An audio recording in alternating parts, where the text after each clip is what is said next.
It often starts with a single jarring moment, a shovel striking stone where there should only be dirt. In that instant, a doorway to a lost world cracks open and the past floods into the present.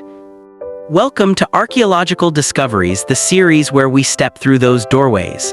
From the cursed, golden tomb of a boy king sealed for 3,000 years to forgotten cities in the clouds and temples so old they rewrite the entire story of what it means to be human.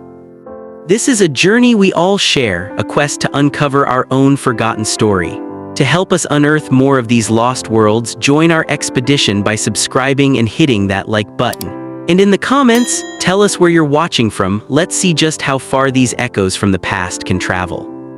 Now let's begin our dig. When the golden doors of Tutankhamun's tomb finally closed again behind the conservators, the lamplight moved elsewhere, underground in another part of the world where no king slept, only painters.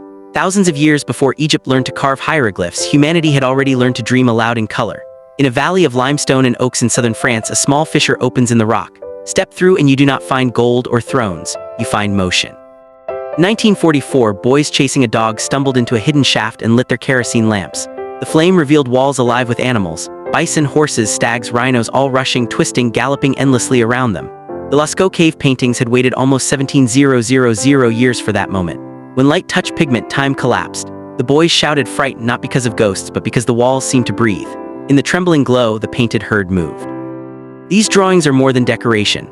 Each line is deliberate, the muzzle of a horse softened by fingertips, the curve of a bull's horn emphasized with mineral powder blown from the mouth like breath onto rock. The hands that made them belong to people indistinguishable from us except in clothing and circumstance. They ground pigments from ochre, hematite, and manganese, mixed them with animal fat, and painted by lamplight on ceilings so high they had to build scaffolds.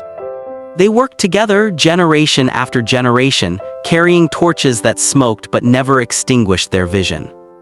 What do the images mean? At Lascaux, at Altamira in Spain, at Indonesia's Sulawesi caverns, archaeologists argue hunting, magic, shamanic trance, early storytelling. Perhaps none of those labels matter. These paintings show the instant the human mind woke up. Creativity itself is the oldest artifact. Before nations, before gods, there was imagination projected on stone. If Tutankhamun's chamber teaches us how civilizations prepare for death, Lascaux teaches us why they begin living. The same need that drove ancient painters to depict beauty drives modern science to preserve it. When carbon dioxide from tourists began bleaching the colors, French authorities sealed the cave and built a perfect replica nearby so that the original could rest again in darkness. Even art needs silence. Across the world in North America, another cavern whispers our origins. In New Mexico's Carlsbad region, thousands of ancient footprints were found deep in white gypsum, prints of children walking beside mammoths. Dated to the end of the Ice Age, they prove that people occupied the Americas far earlier than once believed. Each impression is more than data. It is a step in a conversation stretching across millennia. Archaeology shows us that humanity's path is not a straight line but countless crisscross trails converging toward memory. And so we travel forward along one of those trails to the Andes, where stone meets sky. For centuries, mountain farmers spoke of terraces hidden by clouds, remnants of an Incan sanctuary that conquistadors never found. In 1911, a teacher from Connecticut named Hiram Bingham climbed the Urubamba Valley in search of legends. Through fog and vines, he reached a ridge between two peaks, where walls of gray granite resolved into form, doorways, stairways, fountains. Before him lay Machu Picchu, almost intact, 1,000 feet above the river. Every surface there seems to have been carved with reverence. Stones fit together so precisely that a knife cannot find a seam. No mortar binds them, only geometry perfected by patience. When earthquakes shake the Andes, these walls breathe, the blocks move minutely, then settle again unharmed. Some terraces gleam with dew-like mirrors for the sun. Others hold simple maize fields, proof that even among the clouds, the Incas tended life as carefully as faith. Machu Picchu was not merely a fortress or palace. It was a map of their cosmos rendered in architecture. Temples marked the solstice, stairways aligned with constellations, water channels sang through the terraces like instruments. Standing there, you understand that engineering and worship were twins. The city's rediscovery reminded the 20th century that technology without meaning is incomplete. The Incas measured the heavens not to dominate, but to harmonize. From the green breath of Peru, we cross oceans to islands scattered in bluer depths. Easter Island, or Rapa Nui, where nearly 900 Moai statues stare inland as though guarding an invisible kingdom. For centuries, Europeans misread them as mysteries carved by giants. Modern archaeology revealed the genius of Polynesian seafarers who, guided only by stars, colonized the Pacific long before compasses existed. The Moai became their anchors of identity, ancestral faces hewn from volcanic rock, half buried yet unforgotten. In 1955, Thor Heyerdahl's crew tried to reconstruct how islanders moved these colossi. With rope, wood, and determination, they walked the statues upright across the island, proving that imagination often outweighs tools. But perhaps the sea hides even older enigmas. In 1900, sponge divers off the Greek island of Antikythera surfaced with fragments of bronze so corroded they looked like coral.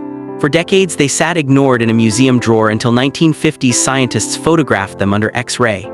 Within the crust lay dozens of interlocking gears with Greek inscriptions. Slowly, the truth revealed itself: the Antikythera mechanism, a 2000-year-old analog computer capable of predicting lunar phases, eclipses, and planetary positions. Our ancestors, it turned out, had already built the universe into machinery. When reconstructed digitally, the device's gears turn with hypnotic grace. Each dial marks cycles of time measured not by faith but by astronomy. Its very existence erased the boundary we imagined between ancient intuition and modern science. Somewhere on a Greek ship, around the same era that Rome conquered the Mediterranean, someone had built precision instruments we would not match again until the 18th century. The ocean floor had safeguarded genius from our forgetfulness. What binds the Lascaux painters, Incan engineers, and Greek astronomers is the same slender thread: curiosity sharpened by patience. Their works, separated by continents and millennia, echo beneath our own. When a modern engineer designs circuits, when an artist layers pigment on canvas, when a child presses a palm into wet clay, they repeat gestures older than written language.